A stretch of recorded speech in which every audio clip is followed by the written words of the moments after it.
Bonjour les motherfuckers, je suis l'empereur Ming. Ce documentaire va beaucoup parler de Flash Gordon et pas beaucoup de moi. Pourtant moi aussi j'ai le droit d'exister. Or il s'avère que je n'ai pas de vie sociale. Les soirs, moi, l'empereur Ming, je m'enferme dans la solitude feutrée de mon palais cosmique dont la désespérance ferait meugler Lamartine. Je découvre alors dans la lumière blafarde des étoiles tout un univers à conquérir. Avant l'arrivée du réseau internet, je tentais d'atteindre les nus orgasmiques avec des bouquins de Jean-Paul Sartre. Mais aujourd'hui, ma vie sexuelle se limite à la conquête de planètes. Et je sais très bien que je n'arriverai pas à l'orgasme, car je suis le méchant et que je suis destiné à perdre face au gentil Flash Gordon. Alors je me contente de quelques vidéos cochonnes que je cache maladroitement sous mon lit ou dans un quintuple dossier caché sur le disque dur de mon portable. Voilà, je tenais à le dire, parce que ma vie, elle est pas facile. Allez, envoyez le bousin maintenant.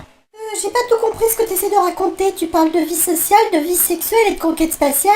Franchement, je comprends pas. Ta gueule. Ah bon, bah alors je me tais alors. Enfin, faut quand même avouer que c'est un petit peu décousu, tu trouves pas que... Ta gueule. D'accord.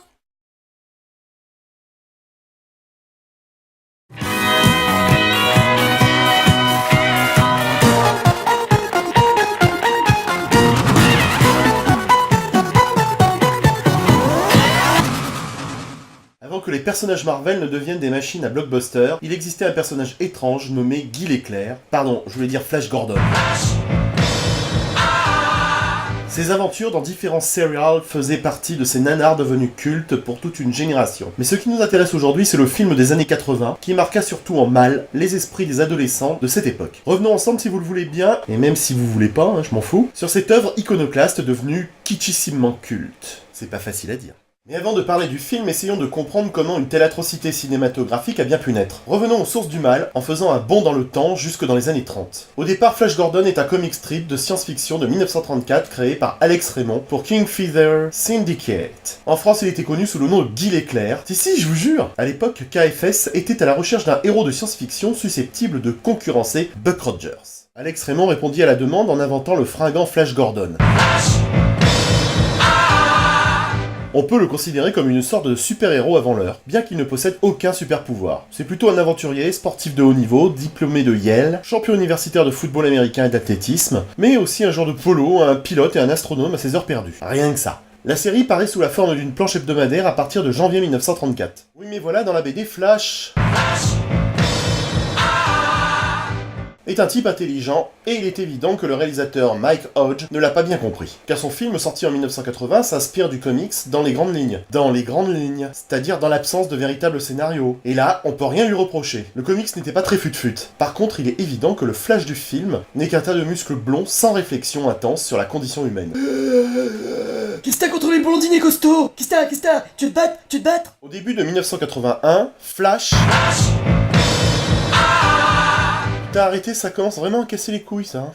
Je disais quoi? Oui, donc en 81, Flash apparaît donc sur les écrans de cinéma. Tout est à chier dans ce film, mais c'est justement ce qui fait son charme. Dans cette pierre angulaire de la culture populaire, ça rime, le spectateur peut admirer de magnifiques made paintings, s'étouffer devant de nombreuses scènes au kitsch plus ou moins assumé, des phrases dépourvues de sens, Il est parallèle au champ stellaire Sigma 28. ou pleurer devant des hommes oiseaux mal incrustés. Cet accident cinématographique a été produit par Dino De Laurentiis pour 27 millions de dollars quand même. Il y en a qui crèvent de faim. Il réunit un casting impressionnant avec Max von Sydow dans le rôle de l'empereur Ming. Est-ce que tu veux un bisou? Il y a également la belle Ornella Muti ou le fringant Timothy Dalton portant beau de longs gants verts. Flash Gordon est interprété par un illustre inconnu appelé Samjit Jones. Il ne fera pas carrière dans le cinéma, même si on a pu le voir apparaître dans la comédie Ted. Côté bande-son, on a assuré, c'est le groupe Queen qui a assuré la bande originale de ce chef-d'œuvre du kitsch. Allez-y, faites-vous plaisir.